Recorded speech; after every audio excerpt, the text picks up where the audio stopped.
बिस्मिल्लाहिर्रहमानिर्रहीम। अस्सलाम वालेकुम डियर स्टूडेंट्स, कैसे हैं आप सब? उम्मीद है खैरियत से होंगे। हमारा चैप्टर है तारीख़ पाकिस्तान और तदरीसी मकासद में हम जो आज पॉइंट करेंगे वो 10 और 11 है। 10 पॉइंट में बताया गया है 12 अक्टूबर 1999 के फ़ौजी कब्ज़े की वजूहात क्या थीं, और 11 में बताया गया है परवेज़ मुशर्रफ के दौरे हुकूमत में इख्तियारात की निचली सतह पर मुंतकली और मुकामी हुकूमत का किरदार क्या था। आज के ये 2 पॉइंट करने के बाद हम इस काबिल हो जाएंगे कि एक तो हम 12 अक्टूबर 1999 के फ़ौजी कब्ज़े की वजूहात पर बहस कर सकें, सेकेंडली परवेज़ मुशर्रफ के दौरे हुकूमत में इख्तियारात की निचली सतह पर मुंतकली और मुकामी हुकूमत के किरदार की वजाहत कर सकें। जी, अब हम इसको डिटेल से डिस्कस करते हैं। 12 अक्टूबर 1999 के फ़ौजी कब्ज़े की वजूहात। 12 अक्टूबर 1999 में जनरल परवेज़ मुशर्रफ ने न सिर्फ वज़ीर आज़म मियाँ मोहम्मद नवाज शरीफ की हुकूमत का तख्ता उल्टा कौमी और सूबाई असम्बलियों को मुअत्तल किया, बल्कि उन्होंने उनकी हुकूमत के बाद जिनको ये ओहदा दिया गया था, जिनको ये फ़राइज़ सौंपे गए थे, उनके बाद जनरल ज़ियाउद्दीन को उनको नामज़द करने के फ़ैसले को भी गैर आइनी करार दिया। नंबर जो 2 पॉइंट हमारा है उसमें फिर सुप्रीम कोर्ट ने अपने फ़ैसले में जनरल परवेज़ मुशर्रफ हुकूमत को 3 साल का अरसा दिया ताकि वो आइनी और मशर्ती इस्लाहात लाएँ। ठीक है, इसमें 2 पॉइंट है। फर्स्ट पॉइंट में बताया गया है जनरल परवेज़ मुशर्रफ ने वज़ीर आज़म मियाँ नवाज शरीफ की हुकूमत का न सिर्फ तख्ता उल्टा कौमी और सूबाई असम्बली को मुअत्तल किया, बल्कि उनके बाद उनको चार्ज दिया गया जनरल ज़ियाउद्दीन को उनको नामज़द करने के फ़ैसले को भी गैर आइनी करार दिया, यानी कि वो आइन के ख़िलाफ़ है। और सेकंड जो है उसमें बताया गया कि फिर सुप्रीम कोर्ट ने ये फ़ैसला किया कि जनरल परवेज़ मुशर्रफ हुकूमत को 3 साल का अरसा दिया जाए ताकि वो आइनी और मशर्ती इस्लाहात लेकर आएँ। ठीक है, हमारा नेक्स्ट जो पॉइंट है वो है परवेज़ मुशर्रफ के दौर में इख्तियारात की निचली सतह पर मुंतकली और मुकामी हुकूमत। जी, जो फर्स्ट पॉइंट है वो है मुकामी हुकूमत। ऐसी हुकूमत जिसकी बागडोर मुकामी लोगों के हाथ में हो मुकामी हुकूमत कहलाती है। मुकामी हुकूमत में जो पॉलिसियाँ हैं वो मुकामी लोग ही मुरतब देते हैं और वही मंसूबे बनाते हैं और वही इम्प्लीमेंट करवाते हैं। ठीक है, मुकामी हुकूमत को दोबारा मैं एक दफ़ा बता देती हूँ। मुकामी हुकूमत में जो बागडोर होती है, यानी कि जिसके हाथ में हुकूमत होती है, वो मुकामी लोग होते हैं, वही पॉलिसियाँ बनाते हैं, वही मंसूबे बनाते हैं और वही उनको इम्प्लीमेंट करवाते हैं। अमली जामे में माँ पहनाना मतलब इम्प्लीमेंट करवाना। ठीक है, तारीख़ी पस मंज़र पाकिस्तान में मुकामी हुकूमत के निज़ाम का तारीख़ी पस मंज़र झैल में पेश किया गया है। मतलब हम ये देख लेंगे कि मुकामी हुकूमतों का जो निज़ाम है वो सिर्फ जनरल परवेज़ मुशर्रफ ने ही राइज नहीं किया, बल्कि उससे पहले कुछ हुकूमतें भी थी जिन्होंने ये राइज किया था। अब हम देखेंगे कि क्या वो कामयाब रहे या नहीं रहे। सबसे फर्स्ट पॉइंट जो है वो है वाइसरॉय लॉर्ड रिपन का मुकामी हुकूमतों का निज़ाम। ये 1884 में कायम किया गया था मुकामी सतह पर। उसमें ज़िला और तहसील की हुकूमतों को मुकामी बोर्ड कायम किए गए थे ताकि मुकामी लोगों के मसाइल को सुनकर हल किया जा सके, लेकिन क्योंकि उनके पास ज़्यादा इख्तियारात नहीं थे, ना वसाइल थे, इस वजह से ये निज़ाम कामयाब नहीं हो सका। इसमें जो नाकामी की वजह है यहाँ इस वाले पॉइंट में जो 1884 में हुआ, इसमें नाकामी की वजह मुकामी लोगों का वहाँ मौजूद होना नहीं है, बल्कि ये तो अच्छी बात है, मुकामी लोग उनके मसाइल को सही तरह से समझ पाएंगे, लेकिन मसला यहाँ पर ये आया कि इख्तियारात भी नहीं थे उनके पास और वसाइल भी नहीं थे। सेकेंड टाइम सदर अयूब खान का बुनियादी जमहूरियतों का निज़ाम। सदर अयूब खान ने हुक्मनामा दिया था 27 अक्टूबर 1959 को जारी किया था। इसके मुताबिक मुकामी हुकूमतों का निज़ाम लागू किया गया था जिसे बुनियादी जमहूरियतों का नाम दिया गया था। इसमें इख्तियारात निचली सतह पर मुंतकिल किए गए थे ताकि अवाम के मसाइल का हल जो है उनके अपने नुमाइंदे कर सकें जिनको उन्होंने खुद मुंतखब किया होता है, लेकिन ये निज़ाम खातर ख्वाह तब्दीली ना ला सका और इस तरह जुल्फ़िकार अली भुट्टो के दौर में भी मुकामी हुकूमतों का निज़ाम कामयाब ना हो सका। जनरल ज़ियाउल हक़ के दौर में मुकामी हुकूमतों का निज़ाम। जनरल ज़ियाउल हक़ को एक बरसर इक़्तिदार आने के बाद ही मुकामी हुकूमतों के निज़ाम को दोबारा नाफिज़ किया गया। मुकामी हुकूमतों के इंतखाबात 2 दफ़ा करवाए गए। इन्होंने इंतखाबात भी करवाए, यानी कि उनके मुंतखब नुमाइंदे ये काम कर रहे थे। और ये निज़ाम मजबूत बुनियादों पर कायम किया गया, मरहलावार तरक्की करता रहा, मगर अवाम की अक्सरियत को कोई खातिर ख्वाह का फ़ायदा नहीं हो सका। ठीक है, इसमें 3 दौर बताए गए हैं। वाइसरॉय लॉर्ड रिपन का 1884 में, इसमें भी मुकामी लोगों के हाथ में दिया गया था, लेकिन जो लोग मसाइल सुन रहे थे, जो अथोराइज थे, उनके पास इख्तियारात भी नहीं थे, मसाइल भी नहीं थे। और सदर अयूब खान के दौर में उस महकमे को नाम बुनियादी जमहूरियत का दिया गया था और अवाम के अपने नुमाइंदे उनकी बातों को सुनते थे, उनके मसाइल का हल करते थे, लेकिन ज़्यादा कामयाब नहीं हो सका था। जनरल ज़ियाउल हक़ के दौर में ये कामयाब रहा, मगर अवाम को इतना फ़ायदा नहीं हुआ जितना एस्टिमेट किया गया था, ये जितना सोचा गया था उसके मुताबिक फ़ायदा नहीं हो सका। अब है local government plan 2000। General Parvez Musharraf की हुकूमत ने 12 अक्टूबर 1999 को हुकूमत संभालने के बाद मुकामी हुकूमतों के निज़ाम में वाज़ेह तब्दीली लाने का वायदा किया ताकि इक़्तिदार अवाम की निचली सतह तक मुंतकिल हो सके। पाकिस्तान में मुकामी हुकूमत को 3 हिस्सों यूनियन हुकूमत, तहसील हुकूमत और ज़िले हुकूमत में तकसीम किया गया। सबसे छोटी हुकूमत यूनियन हुकूमत, उसके बाद उसको देखने के लिए तहसील हुकूमत, उसको देखने के लिए ज़िले हुकूमत, और फिर हमारे पास क्या है, वफाकी आइन, वफाक मौजूद है। ठीक है, जो अथोराइज होता है। नंबर 1 यूनियन हुकूमत, नंबर 2 तहसील हुकूमत, नंबर 3 ज़िले हुकूमत। अब इसको याद करने के लिए सबसे पहले मैं थोड़ा सा आपको गाइड कर दूं कि इसमें जो उन्होंने सीट्स बताई गई हैं, जो ओहदे बताए गए हैं, वो 4 ओहदे हैं सब में। जैसे कि इस लाइन में आपको नज़र आ रहा है यूनियन नाज़म लिखा हुआ है, फिर है यूनियन नाइब नाज़म, फिर है यूनियन कौंसल और फिर है यूनियन इंतज़ामिया। अब लफ्ज़ इसमें से जो हम लेंगे वो होगा नाज़म, नाइब नाज़म, कौंसल एंड इंतज़ामिया।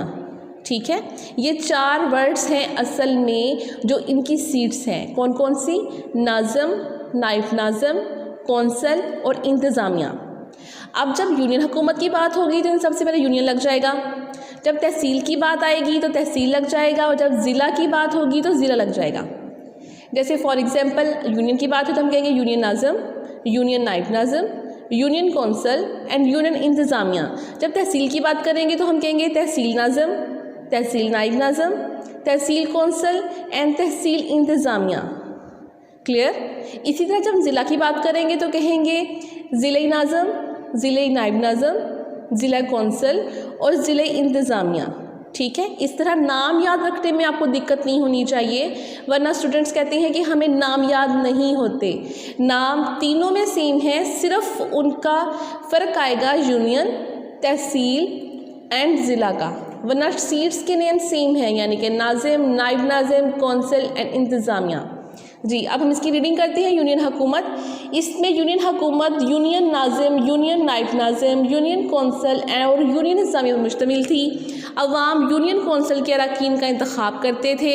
उनके अरकान की कुल तादाद 15 थी, जिसमें 1 नाज़िम, 1 नाइब नाज़िम, 4 मर्द जनरल कौंसलर, 4 ख़वातीन जनरल कौंसलर, 2 मर्द किसान मज़दूर कौंसलर, 2 ख़वातीन किसान मज़दूर कौंसलर और 1 अक़लियती कौंसलर शामिल थे।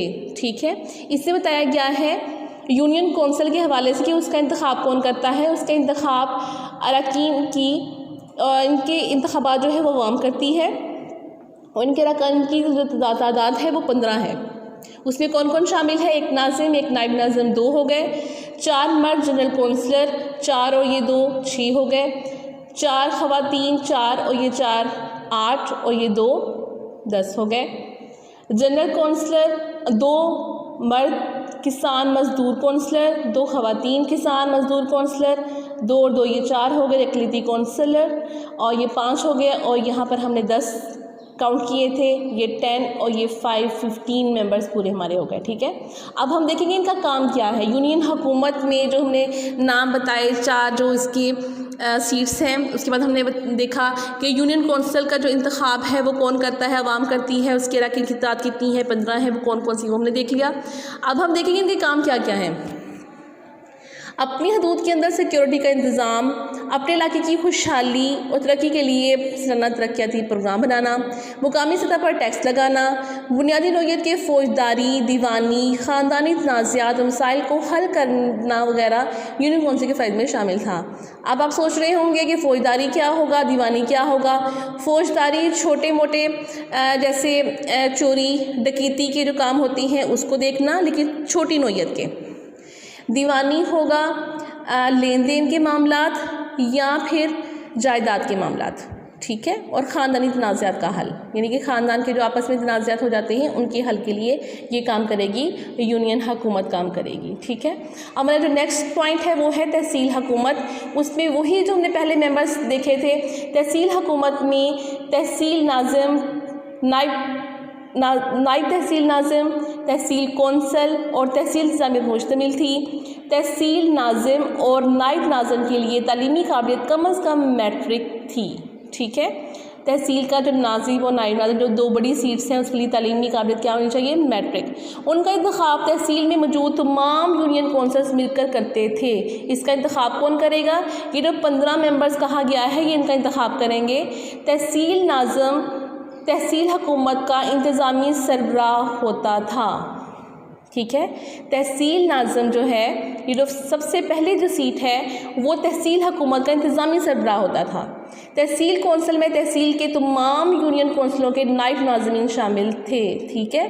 तहसील कौंसिल में कौन शामिल है, तहसील के तमाम यूनियन कौंसिलों के नायब नाज़मीन, यानी कि अगर हम यहाँ पे देखें तो नाज़िम के अलावा जो नायब नाज़मीन है तहसील में जितने भी नायब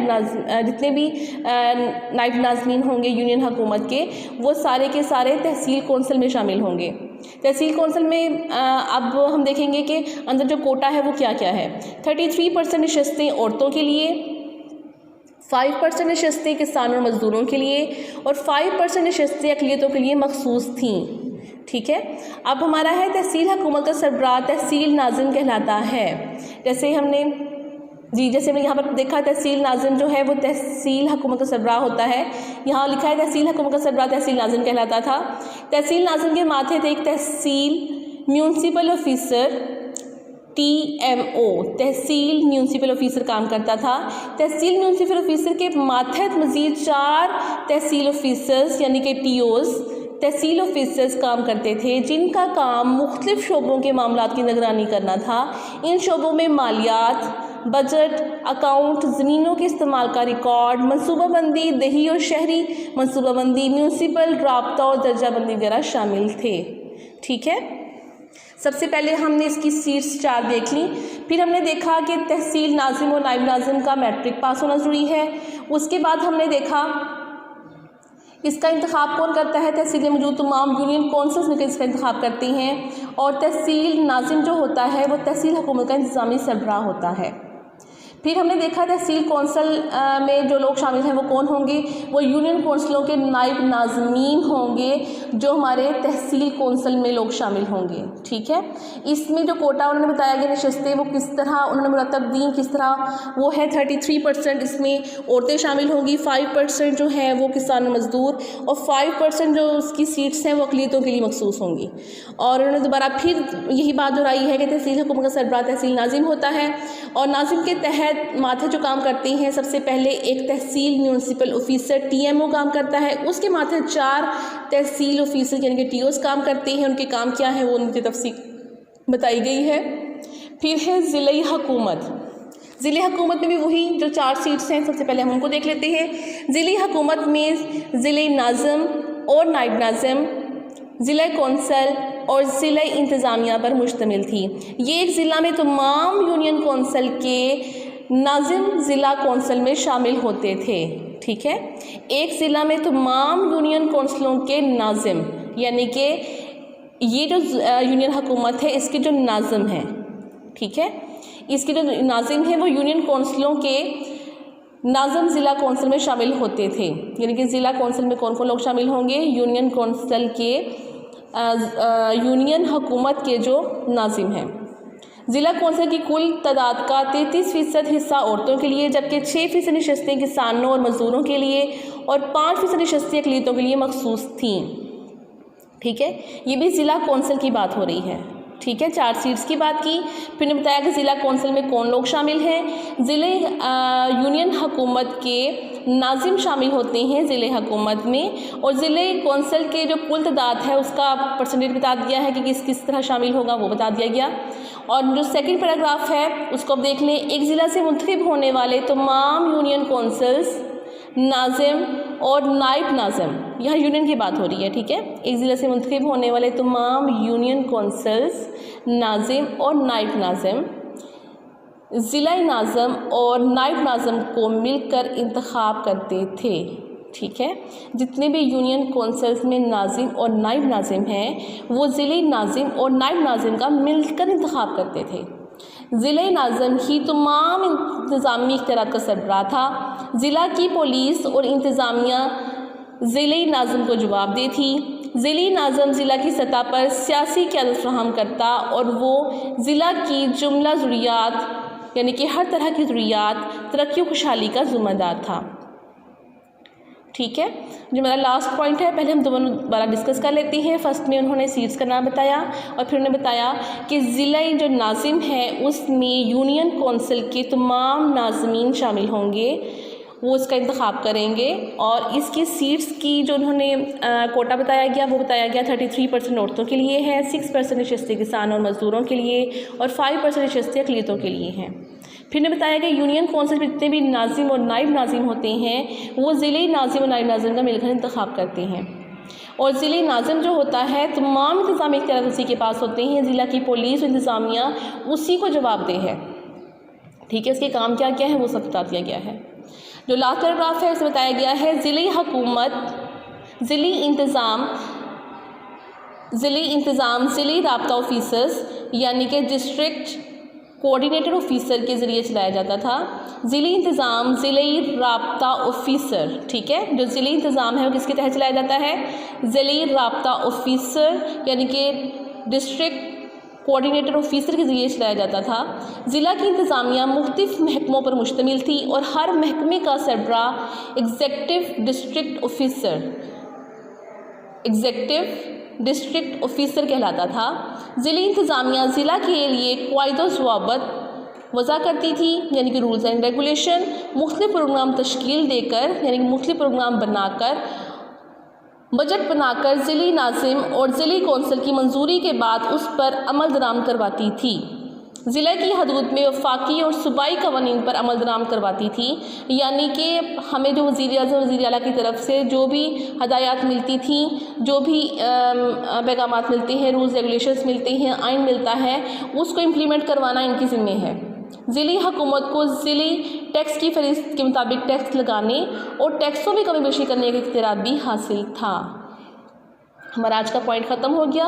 इंशाल्लाह आपको इसकी समझ आई होगी, और अगर नहीं आई तो इन लाइंस को जो मैंने बोली हैं इनको बार बार सुनिएगा, आपको सुनते हुए ज़्यादा समझ आ जाएगी, ठीक है। ये मुश्किल नहीं है लेकिन बोर्ड के पॉइंट ऑफ व्यू से काफ़ी इम्पॉर्टेंट है, ठीक है। इसको बहुत ख्याल से देखिएगा, इसको पढ़िएगा, इसको याद कीजिएगा, और ये वाला लेक्चर बिल्कुल भी नेक्स्ट किसी डे के लिए ना छोड़िएगा। ये वाला लेक्चर आपको आज के दिन याद करना ज़रूरी है, वरना नेक्स्ट फिर आप उसे डिले करते जाएंगे, उसे याद कर नहीं पाएंगे, ठीक है। ओके, जज़ाकल्लाह, अल्लाह हाफ़िज़, अपना ख्याल रखिएगा।